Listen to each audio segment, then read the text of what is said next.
Praise the lord. దేవుని నామములో అందరికీ వందనాలు. విశ్రాంతి దినం పాటిస్తే మొదటి రెండో భాగాలను ఆలకించిన మీ అందరికీ దేవుని నామములో వందనాలు. విశ్రాంతి దినం పాటిస్తే 7వ రోజు ప్రత్యేకత 2 భాగాలను మనం ధ్యానం చేసుకున్నాం. ఆయనతో సహవాసం చేస్తే మేలు.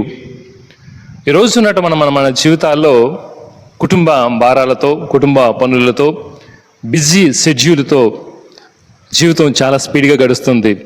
అంటూ ఉంటుంటారు చాలామంది, టైం స్పీడ్గా వెళ్ళిపోతుందా లేకపోతే మనం స్పీడ్గా ఉన్నామా అర్థం కావట్లేదు, రోజు ఇలా అంటే అలా గడిచిపోతుంది అని చెప్పేసి చాలామంది అనుకుంటున్నాం. మరి ఇటువంటి సమయంలో మన పనులు, బాధ్యతలు, ఈ బిజీ షెడ్యూల్తో పడిపోయి ఒకవేళ మనకున్నటువంటి వారిని పరిచయం, పలకరించడం, వారి కుటుంబ బాధ్యతల్లో పడి కొంతమంది బంధువుల విషయంలో కానీ, స్నేహితుల విషయంలో కానీ మన పరిచయాలు లేకపోతే మనకున్నటువంటి సహవాసాలు ఎలా ఉన్నప్పటికీ మరి దేవుడితో మన సహవాసం కోల్పోతే మాత్రం అది ఆశీర్వాదకరం కాదు.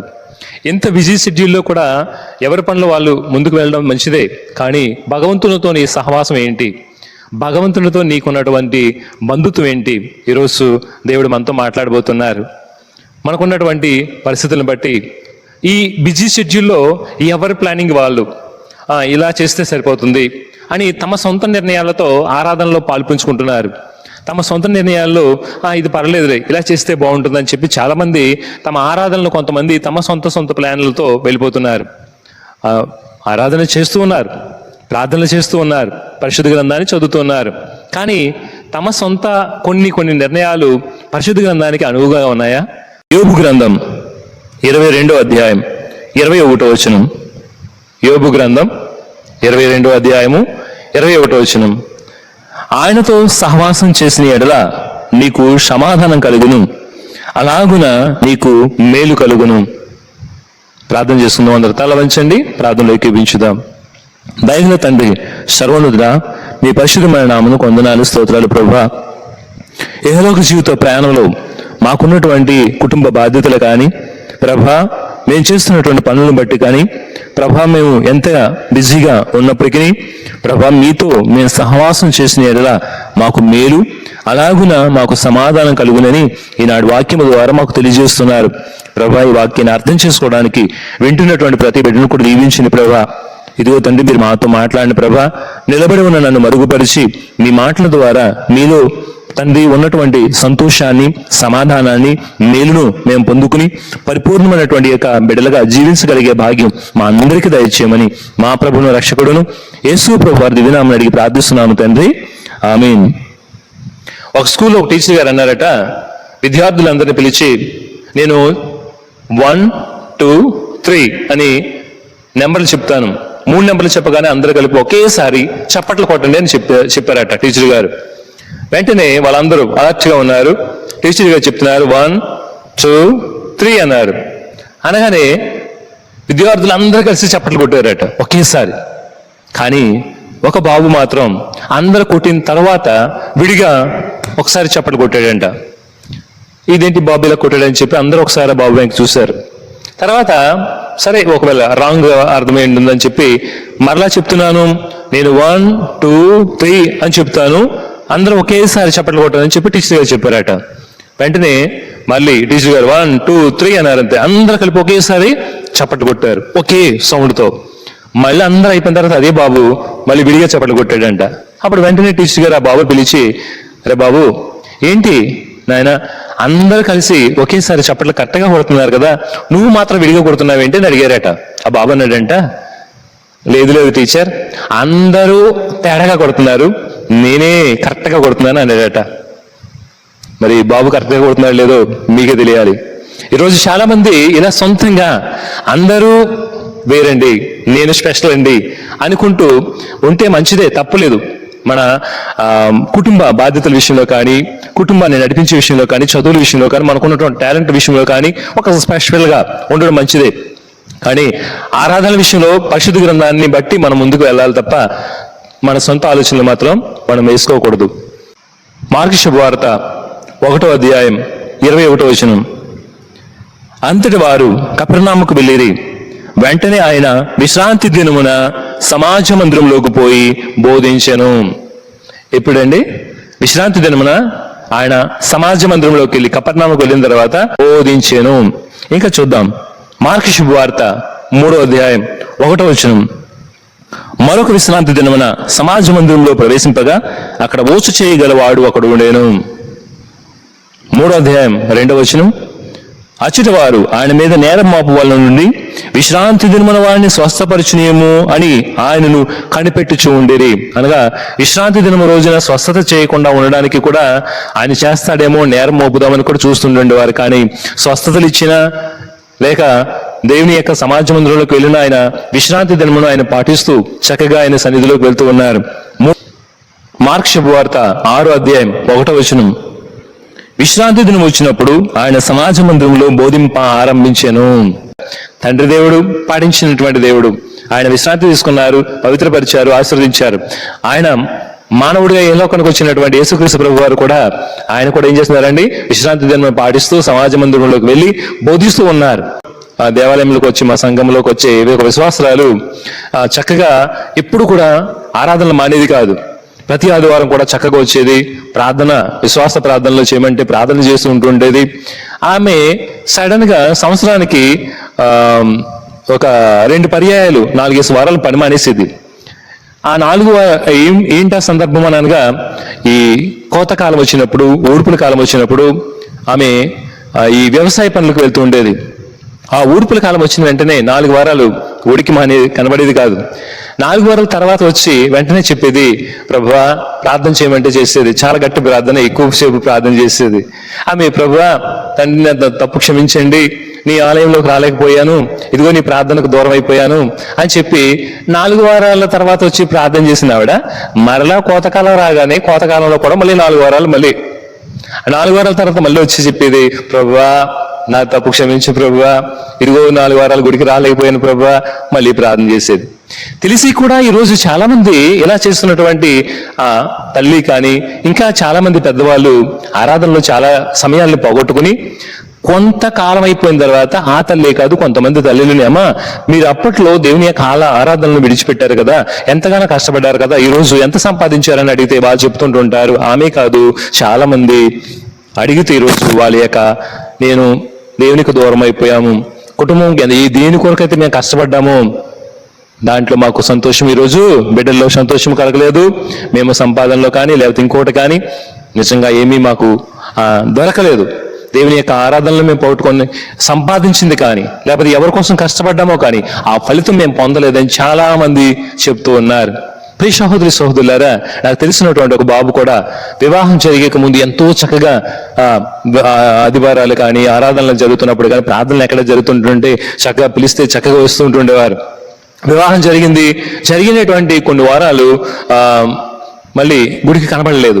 తర్వాత ఒక నెల, సుమారు 2 నెలలు సుమారు అయిపోయిన తర్వాత, ఒక సంవత్సరం తర్వాత మళ్ళీ అదే బాబు కనిపించిన తర్వాత, ఏంటి వివాహానికి ముందు చక్కగా ప్రార్థనలకు వచ్చేవాడు కదా, మరి ఎందుకు ప్రార్థనలకు నువ్వు రావట్లేదు అని అంటే ఆ బాబు చెప్తున్నాడు, పెళ్లికి ముందు ప్రార్థనలకు బాగానే వచ్చేవాడినండి, అదనట్లేదు, కానీ పెళ్ళైన తర్వాత చాలా సమస్యలు వస్తున్నాయండి, పెళ్ళైన తర్వాత బ్రతుకు భారం అయిపోతుందండి, చాలా అప్పులండి, పెళ్లికి వచ్చినట్టే వచ్చినాయండి, చైను, ఉంగరాలు ఇవన్నీ కూడా ఫ్రిడ్జ్లోకి వెళ్ళిపోయినాయండి అని చెప్తున్నాడు.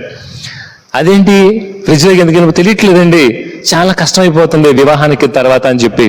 ఈరోజు చాలా మంది వివాహం జరిగిన తర్వాత ఎందుకు బ్రతుకు భారం అవుతుంది, ఎందుకు సమస్యలు పెరుగుతున్నాయి, ఎందుకనంటే దేవుని యొక్క ఆలయంలో ఉన్నటువంటి సంతోషం మనకు తెలియక, వివాహం జరిగినటువంటి కొత్తలో కొంతమంది తల్లిదండ్రుల యొక్క చక్కనటువంటి ప్రేరేపణతో, కొంతమంది వారి ప్రేరేపణతో చాలా చక్కగా దేవుని యొక్క ఆలయాలకు వచ్చేవాళ్ళు ఉన్నారు. వివాహం జరిగినటువంటి కొత్తలో చక్కగా వచ్చేవాళ్ళు. మరి కొంతమంది అయితే బ్యాగ్ వేసుకుని శుభ్రంగా జేబులో చక్కగా డబ్బులు పెట్టుకుని శుభ్రంగా ఎంజాయ్, ఆదివారం లేదు, శుక్రవారం లేదు, లేకపోతే మరొక శనివారం లేదు, ఆరాధన లేదు, ఎంజాయ్, పిక్నిక్, తప్పలేదు వెళ్ళండి. కానీ ఎవరైతే మనల్ని జత చేశారో, ఎవరైతే కుటుంబ దీవెన ఇచ్చే ఒక సృష్టికర్త అయిన దేవుడు ఉన్నారని మరి తెలిసి కూడా చాలా మంది ఆరాధనలకు దూరం అవుతున్నటువంటి వాళ్ళు ఎంతో మంది ఉన్నారు.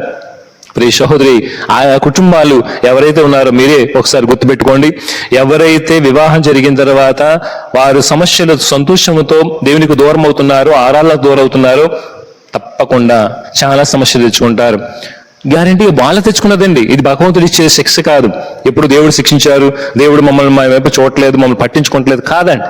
ఆయన ఎప్పుడు కూడా తన 2 చేతులు చాపి, ఇదిగో నేను ఇక్కడున్నానని చెప్తున్న ఈ ప్రజలు నా మనవి వినట్లేదని యెషయా ప్రవక్త ద్వారా తెలియజేస్తున్నారు. మరి ఈరోజు మనం ఏం చేస్తున్నాం? ఆయన సహవాసంలో పాల్పంచుకుంటున్నామా? ఎంత బిజీ షెడ్యూల్లో ఉన్నా మన సొంత ఆలోచనలతో ఆరాధనలో కాదు, మనకు నచ్చినప్పుడు కాదు, మనకు నచ్చిన సమయం కాదు. దేవుని వాక్యాన్ని ఆలకించుదాం. మత్తయి శుభవార్త 6వ అధ్యాయం 31 నుండి 33 వచనాలు. ఏమి తిందుమో, ఏమి త్రాగెదమో, ఏమి ధరించదమో అని చింతింపకుడి. అన్య జనులు వీటన్నిటి విషయమై విచారింతురు.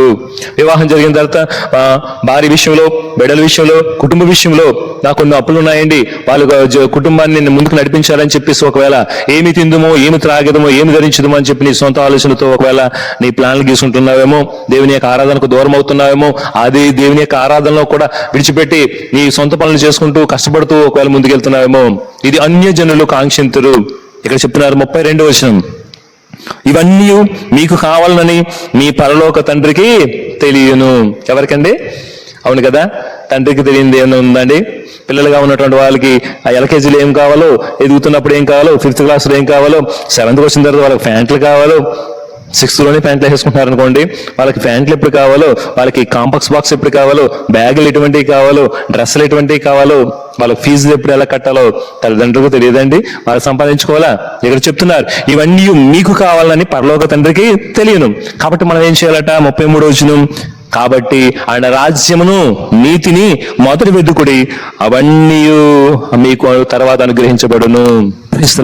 మొదట ఆయన రాజ్యమును, ఆయన నీతిని వెతకండి, అప్పుడు మీకు అవన్నీ అనుగ్రహించబడును. మనం ఏమో రివర్స్, అన్ని వెతికిన తర్వాత ప్రభు దగ్గరకు వస్తున్నాం. మనకి ఎలా దొరుకుతుంది? కొన్ని ఆశీర్వాదాలు ఉన్నాయి, చూద్దాం. లేవీకాండం 26వ అధ్యాయం 2వ వచనం, నేను నియమించిన విశ్రాంతి దినమును మీరు ఆచరింపవలెను. ఏం చేయాలంటే, నేను నియమించిన విశ్రాంతి దినమును మీరు ఆచరింపవలను, నా పరిశుద్ధ మందిరమును సన్మానింపవలెను. దేవుని యొక్క మందిరాన్ని మనం సన్మానించాలి, విశ్రాంతి దినమును పాటించాలి. నేను విశ్రాంతి దినం మా ఇంటి దగ్గర ప్రార్థన చేసుకున్నానండి, మోకరించి ప్రార్థన చేసుకున్నానంటే కుదరదండి. ఇక్కడ మనకు వాక్యం చెప్తుంది, ఇది యెహోవానగు నా వాక్కు, నా విశ్రాంతి దినమును మీరు ఆచరింపవలెను, పరిశుద్ధ మందిరమును సన్మానింపవలెను. 26వ అధ్యాయం 3వ వచనంలో, నా కట్టడలను నా ఆజ్ఞలను ఆచరించి ప్రవర్తిస్తే ఆశీర్వాదాలు. కట్టడలు, ఆజ్ఞలు మనకు తెలుసు. కట్టడలు ఒక సంఘానికి కానీ, కులానికి కానీ, అనుకున్నటువంటి సమాజానికి కానీ కొన్ని కట్టడలు ఉంటాయి.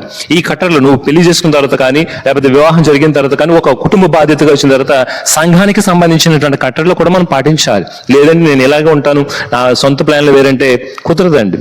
ఇలా చేస్తే మనకు ఆశీర్వాదాలు. ఈ ఆశీర్వాదాలు చూద్దాం. 4వ వచనంలో మొదటి ఆశీర్వాదం అట, మనం విశ్రాంతి దినం పాటిస్తే, పరిశుద్ధ మందిరమును సన్మానిస్తే, ఇక్కడ ఆశీర్వాదం, మొదటి ఆశీర్వాదం 4వ వచనంలో, వర్షాకాలంలో వర్షాలు, భూమి పంటలు ఇచ్చును, మీ పొలంలో చెట్లు ఫలములు ఇచ్చును. మనకున్నటువంటి ఆ చిన్న చెట్లు, లేకపోతే మనకున్నటువంటి పొలము, ఇవన్నీ పండాలంటే నువ్వు వేసుకుంటే పండేవు. దేవుడు తగిన సమయంలో వర్షాలు ఇవ్వాలి. నువ్వు తింటున్నటువంటి తిండి అది పండాలంటే భగవంతుని యొక్క ఆశీర్వాదం కావాలి. నీ సొంత కష్టార్జితం కాదు అది ఆశీర్వాదం. ఇక 2వ ఆశీర్వాదం, తృప్తిగా భుజించి మీ దేశంలో నిశ్చయముగా జీవింతురు. కడుపు నిండా మనం తిని, కొన్ని రోజుల క్రితం మన తల్లిదండ్రులు, మన పెద్దవాళ్ళు సరైనటువంటి తిండి ఉండేది కాదు, ఒక పూట ఉంటే ఒక పూట ఉండేది కాదు. చాలా మంది మీ పెద్దవాళ్ళు మీ ఇంటి దగ్గర వాళ్ళ దగ్గరతో కూర్చున్నప్పుడు మాట్లాడి చూడండి, సరైనటువంటి తిండి ఉండేది కాదు. ఇప్పుడు మాట్లాడడానికి ఎవరికి కాలేదు, వాళ్ళతో మాట్లాడడానికి కాదు, వాళ్ళతో ప్రేమతో పంచుకోవడానికి కానీ, వాళ్ళతో కొంచెంసేపు మన కుటుంబ పరిస్థితి ఏంటని ఆలోచించే పిల్లలు ఈరోజు ఎవరున్నారు? తర్వాత 3వ ఆశీర్వాదం 6వ వచనంలో, మీ దేశంలో మీరు క్షేమము, పండుకున్నప్పుడు ఎవడు భయపెట్టడు, దుష్టమృగములు లేకుండా చేస్తాను, మీ దేశంలోకి ఖడ్గము రాదు. ఏంటండి?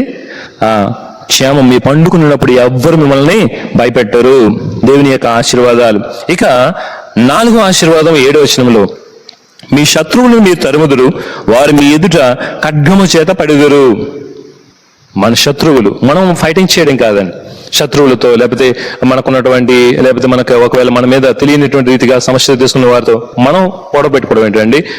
ఈ యుద్ధము యెహోవాదని చెప్పి గొలియాతుతో యుద్ధం చేస్తున్నటువంటి దావీదు చెప్తున్నారు, దేవునికి సమర్పించాలి. మీ శత్రువులను మీరు తరిమిదురు. ఎలా తరుముతారట? 8వ వచనంలో చెప్తున్నారు, 5 100 మందిని తరుముతారు, 100 మంది 10,000 మందిని తరుముతారు. అంత బలంతో ఎటువంటి సమస్యలు వచ్చినా ఆ సమస్యలు మన చుట్టూ ఉండేవారు. ఇక 5వ ఆశీర్వాదం 9వ వచనంలో, మిమ్ము కటాక్షించి మీకు సంతానం ఇచ్చి మిమ్ము విస్తరింపజేసి మీతో నేను చేసిన నిబంధనను స్థాపించేదను. గర్భఫలం లేనటువంటి స్థితిలో ఒకవేళ మన జీవితాలు ఉన్నాయేమో, దేవుడు గర్భఫలం ఇచ్చే దేవుడు. నేను గర్భం ఇచ్చిన వాడిని నేను మూసివేయుదునా అని చెప్తున్నారు. ఇక్కడ చూడండి, మిమ్ము కటాక్షించి, దేవుని కటాక్షం కావాలి, దేవుని యొక్క ఆశీర్వాదం కావాలి. ఆశీర్వాదం ఎక్కడి నుంచి వస్తుందంటే దేవుని యొక్క ఆజ్ఞలు, ఆయన కట్టడలను మనం పాటించినప్పుడు, ఆయన పరిశుద్ధ మందిరమును సన్మానించినప్పుడు. ఇదిగో చెప్తున్నారు, మీకు సంతానం ఇచ్చి మేము విస్తరింపజేసి మీతో నేను చేసిన నిబంధనలను స్థాపించేదను. 6వ ఆశీర్వాదం 10వ వచనంలో, చాలా కాలము నిలవైనటువంటి పాత ధాన్యమును మీరు తింటారు, కొత్తది వచ్చినా మిగిలే ఉంటుంది. చూడండి, పాత ధాన్యం తింటారంటే ఆ ధాన్యం విషయంలో కానీ, మనకున్నటువంటి రాబడి విషయంలో కానీ మిగిలే ఉంటుందట. ఈరోజు ఎక్కడ మిగులుతుందండి? ఎప్పుడు ఆ రాకముందే బడ్జెట్స్ రాకముందే ఇంకా వేరే అప్పు తెచ్చుకోవాల్సిన పరిస్థితి వస్తుంది. ఎందుకనంటే పరిశుద్ధ మందిరమును సన్మానించట్లేదు, విశ్రాంతి దినమును మనం పాటిస్తున్నామండి. టైం లేదు. అన్నిటికీ ఉద్యోగం టైం ప్రకారం వెళ్తుంటారు, పనికి టైం ప్రకారం వెళ్తుంటుంటారు, అన్నిటికీ గౌరవ వాటికి ఇవ్వాల్సినటువంటి భయం ఉంది. దేవుని మందిరం విషయంలో, సమయం విషయంలో అన్నిటికంటే చీప్గా చూసేది దేవుని మందిరం విషయంలోనే కదా. పర్వాలేదు అన్నటువంటి రీతిగా చూస్తుంటుంటాం కదా. ఆలయానికి వస్తూ బయట తిరుగుతున్నటువంటి వారి రీతిగా ఉంటుంటాం కదా. మరి ఏదైనా పనికి వెళ్తే, ఏదైనా ఉద్యోగంకి వెళ్తుంటుంటే, బయట తిరిగే వాళ్ళు ఉంటే వాళ్ళకి కూలి పని వస్తుందా? మరి దేవుని యొక్క కాలంలో ఉన్నప్పుడు ఆ కొంతసేపు దేవుని యొక్కతో నువ్వు సహవాసం చేయకపోతే ఏది మన జీతం, ఏది మన ఆశీర్వాదం? ఇక 7వ ఆశీర్వాదం 12వ వచనంలో, నేను మీ మధ్య నడిచెదను, మీకు దేవుడై ఉందును, మీరు నాకు ప్రజలై ఉందురు. Praise the Lord. చూడండి ఎంత చక్కని, అన్ని ఆశీర్వాదాల కంటే గొప్ప ఆశీర్వాదం చూడండి. నేను మీ మధ్య నడిచేదను, నేను మీకు దేవుడై ఉందును, మీరు నాకు ప్రజలై ఉందరు. కాలం పూట ఆదాము అవ్వల దగ్గర ఆయన సాయంకాలం పూట చల్లని పూట నడుస్తూ ఉంటుండేవారు. అంత గొప్ప ఆశీర్వాదం మనతో ఉంటుందటండి. ఎప్పుడు మన విశ్రాంతి దినం పాటించినప్పుడు, దేవుని మందిరాన్ని సన్మానించినప్పుడు మన మధ్య ఆయన ఉంటారండి. ఆయనకి మనం బిడ్డలు ప్రజలం అవుతున్నాం, ఆయన మనకు దేవుడు అవుతాడు. అంతకంటే గొప్ప ఆశీర్వాదం ఏంటండి? ఈ ఆశీర్వాదాలు మనం పొందుతాం.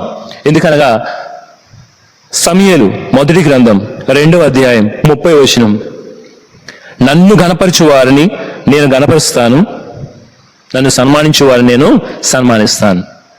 అంతే కదా. ప్రభుని మనం గణపరిస్తే ఆయన మనల్ని గణపరుస్తారు. మనం గణపరచుకోవడం కాదండి. ప్రభును మనం గణపరిస్తున్నప్పుడు, ప్రభును మనం సన్మానించినప్పుడు ఆయన మనల్ని గణపరుస్తారు. నాకు తెలిసినటువంటి సంఘ విశ్వాసులు కొంతమంది ఇప్పుడు ప్రార్థన ఏర్పాటు చేస్తున్న దేవాలయాల్లో కానీ, ఎక్కడైనా కొన్ని ప్రార్థన కుటుంబాలు జరుగుతున్నటువంటి సమావేశాల దగ్గర కానీ, పిలవకపోయిన ప్రార్థనలకు ముందొచ్చి కూర్చున్న కొంతమంది విశ్వాసులు ఉన్నారు. వాళ్ళు చక్కనటువంటి ఆశీర్వాదాలు, వాళ్ళ బిడ్డలు వివాహాలు జరగక ముందే ఉద్యోగాలు వచ్చినటువంటి వాళ్ళు ఉన్నారు. ఇప్పుడు తల్లిదండ్రుల యొక్క ప్రార్థన ఫలితమేది. కొంతమంది గృహాలు కట్టుకోలేమనుకున్నటువంటి వాళ్ళు గృహాలు కట్టుకున్నటువంటి వాళ్ళు ఉన్నారు. ఎవరు? దేవుని మందిరాన్ని సన్మానించిన వాళ్ళు, దేవుని యొక్క ఆరాధనలో తప్పకుండా పాలు పంచుకున్న వాళ్ళు. ఈ రోజు కొన్ని విషయాలు, కొన్ని సమస్యలు వస్తే వచ్చి ఉండొచ్చు కాక, ఆరాధనలో పాలు పంచుకున్న వాళ్ళు, ఆరాధనలో సహవాసం పాలు పంచుకున్న వాళ్ళని దేవుడు ఎప్పుడూ కూడా దీవిస్తూ ఉంటుంటారు. విడిచిపెట్టే దేవుడు ఆయన కానే కాదండి.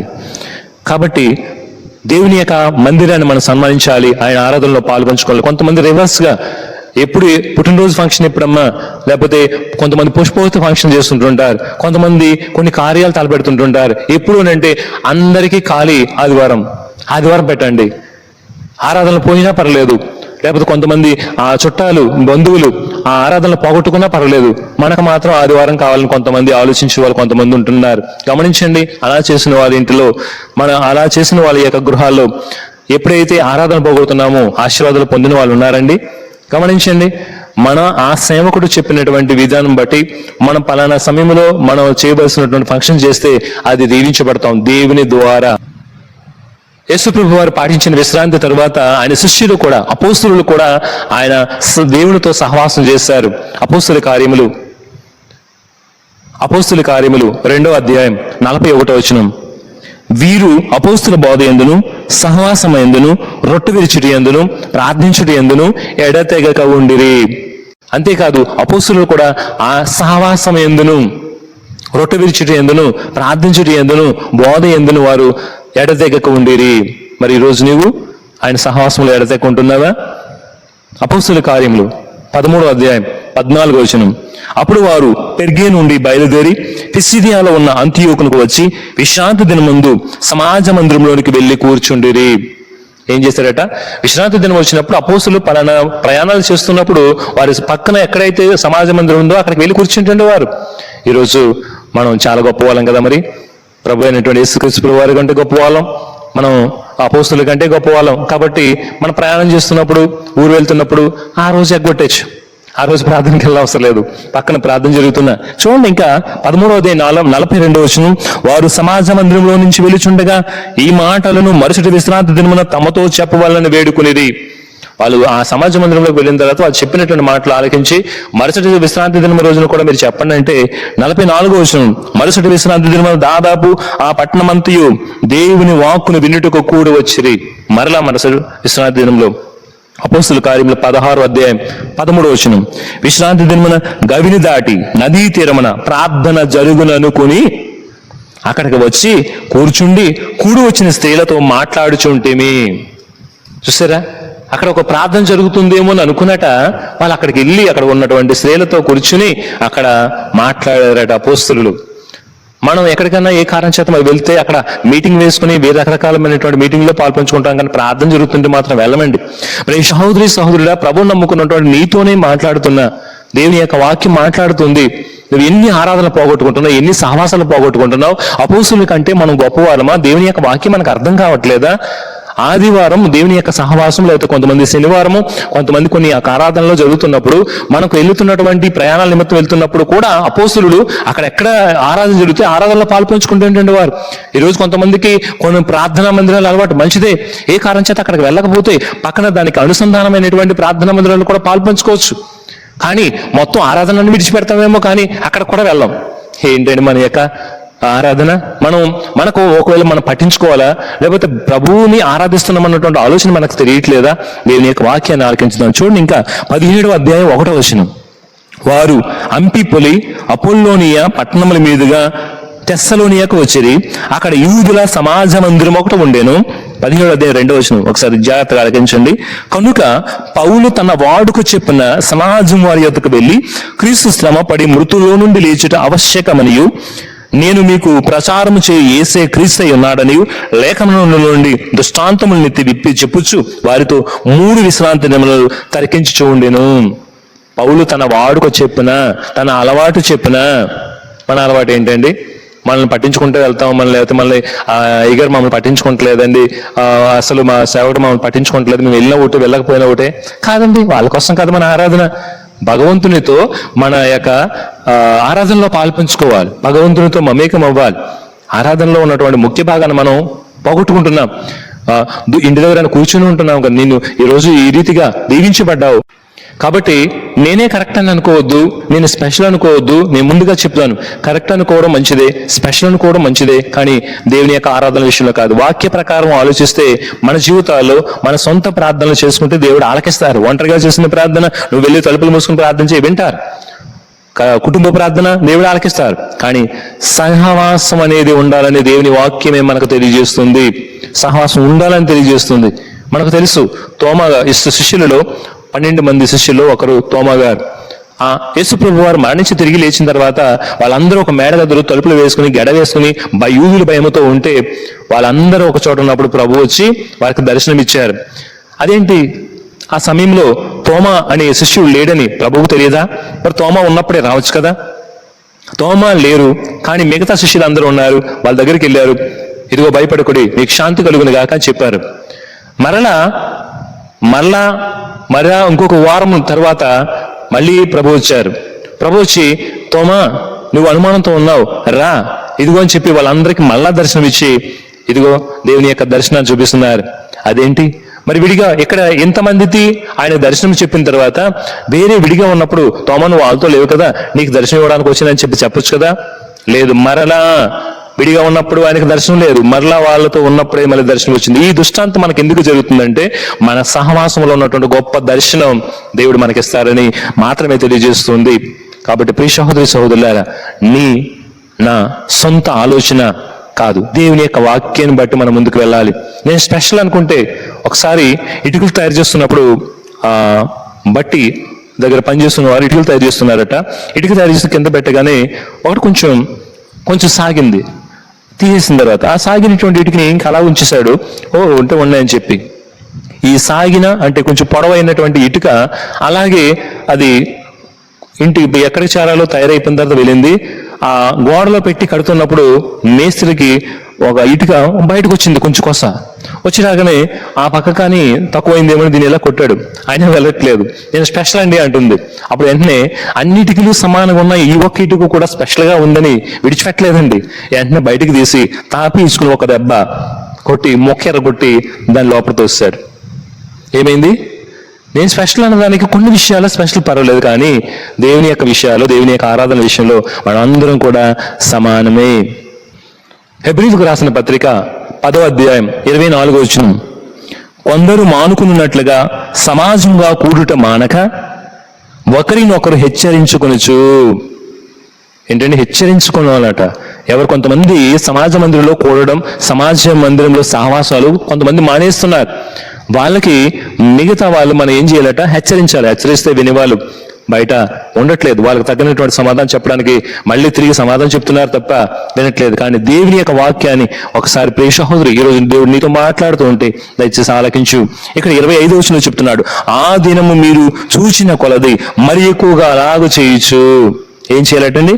ఆ దినమును మీరు చూసిన కొలది మరి ఎక్కువగా అలాగ చేయొచ్చు. కాబట్టి ప్రియ సహోదరి సహోదరులు, ఒక్కరిగా ప్రార్థించు, దేవుడు వింటారు. ఏదో కుటుంబపరంగా ప్రార్థించు, దేవుడు వింటారు. కానీ అద్భుతం జరగాలనగా, నీ కుటుంబంలో ఆశీర్వాదకరంగా నువ్వు మారాలంటే, ఆశీర్వాదం దొరుకుతుంది, ఆశీర్వాదకరంగా నువ్వు మారాలనగా, దేవుని యొక్క అద్భుతాలు జరగాలనగా దేవుని యొక్క సహవాసంలో నువ్వు పాలు పంచుకోవాలి. అపొస్తలులందరూ కలిసి యేసుప్రభువు వారు మానించి తిరిగి లేచి వెళ్ళిపోతున్నప్పుడు ఆయన చెబుతున్నారు, మీరు వెళ్ళి ఒక చోట కూర్చుండి ప్రార్థన చేయండి. వాళ్ళందరూ ఒక చోట కూర్చుని ప్రార్థన చేస్తున్నారు. పెంతెకొస్తు పండుగ రోజున మహా అద్భుతం జరిగింది. పరిశుద్ధాత్మ దేవుడు వారి మీదకి వచ్చారు.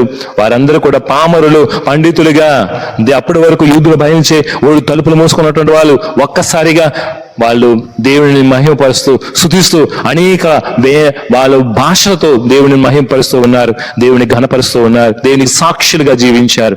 ప్రియ సహోదరి సహోదరులు గమనించండి, మనకు చాలా మంది తూర్పుగోదావరి జిల్లాలో కొన్ని ప్రదేశాల్లో పువ్వులు ఉన్న ఒక ప్రదేశం ఉందండి. తూర్పుగోదావరి జిల్లా కడిప్లంక అంటారు. అక్కడికి చాలా మంది వెళ్ళి చక్కగా పువ్వులు ఫోటోలు తీయించుకుని అవన్నీ చాలా ఆహ్లాదంతో సంతోషంగా పంచుకుంటూ ఉంటుంటారు. ఎందుకు అనగా విడిగా ఉన్న పువ్వు అందంగా ఉంటుంది కాదనట్లేదు, కానీ కొన్ని పువ్వుల సముదాయం బొకే చేసి ఎవరైనా ప్రజెంటేషన్ ఇచ్చినప్పుడు చాలా అందంగా కనబడుతుంది కదా. మరి ఈరోజు విడిగా నువ్వు ఉంటే నీ అందం ఎలాంటిది, విడిగా ఉంటే నీ శక్తి ఎంతది, విడిగా నువ్వు ఉంటే నీ బలం ఏ పాటిది, సంఘంగా ఉంటే నువ్వు ఏ పాటిది. చాలా మంది పనికి వెళ్తుంటుంటారు, డైలీ లేబర్గా వెళ్తుంటుంటారు, వెళ్ళి వచ్చేస్తుంటుంటారు ఇంటికి. కానీ అన్ని పనుల్లో కూడా లేబర్ యూనియన్ అని ఉంటుంది. ఆ యూనియన్కి వెళ్ళిన వాళ్ళకి విడిగా వెళ్ళి పనికి వచ్చిన వాడికి కొంచెం తేడా ఉంటుంది. ఏ చిన్న సమస్య వచ్చినా యూనియన్ అని ఉన్నటువంటి వారికి ఉన్న బలం, విడిగా పనికి వెళ్ళి వచ్చేవాడు తన పనితో అనేది నేను ఎవరు పట్టించుకున్నా అంటే ఉండొచ్చు. కానీ ఏదైనా సమయం అసమయం వచ్చినప్పుడు ఆ యూనియన్ గా ఉన్నటువంటి వ్యక్తికి ఉన్న బలం విడిగా ఉన్న వాడికి దొరకదు కదా.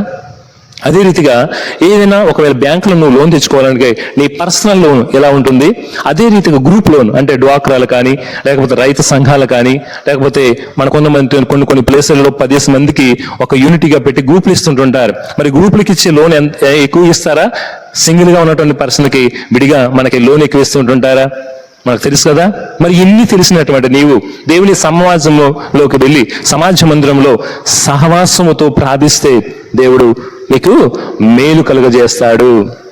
ప్రార్థన చేసుకుందాం. అందరూ తల్ల వంచండి, ప్రార్థనలో ఏకీభించుదాం. దయగల తండ్రి, సర్వోన్నతుడైన పరిశుద్ధ నామమునకు వందనాలు, స్తోత్రాలు. ప్రభువా తండ్రి, మీ సన్నిధిలో మేము ఆరాధించడం ఎంతో ఆశీర్వాదకరం.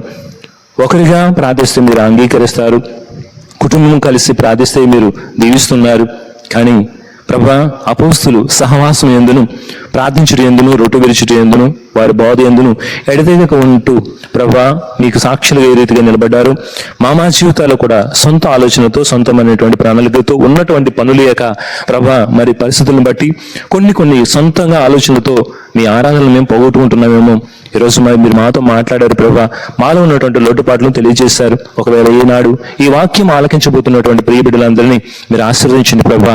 మాలో ఉన్నటువంటి లోటుపాట్లు మేము సవరించుకుని మీ నిండు దీవెనలు ఆశీర్వాదాలు పొందుకునే భాగ్యం మా అందరికీ దయచేయమని, వాక్యం ఆలకిస్తున్నటువంటి ప్రతి కుటుంబాన్ని దర్శించండి ప్రభా.